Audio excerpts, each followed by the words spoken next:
નમસ્કાર મિત્રો, વિડીયોમાં ફરી એકવાર તમારું હાર્દિક સ્વાગત છે। મિત્રો, હાલમાં વાત કરીએ તો 6 વર્ષની બાળકી પર બળાત્કાર અને હત્યાના કેસમાં આરોપીને નિર્દોષ જાહેર કર્યો છે।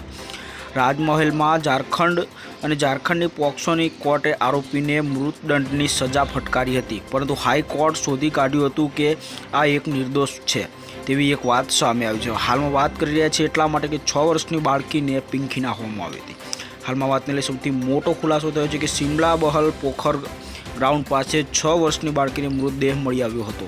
તેના કપડાં, અવસ્થા અને તેના ગળા પર ઈજાના નિશાન હતા। પરિવારના સભ્યોની ફરિયાદ પર આ કેસમાં રાહત શેખ નામના વ્યક્તિની વિરુદ્ધ એફઆઈઆર દાખલ કરવામાં આવી છે।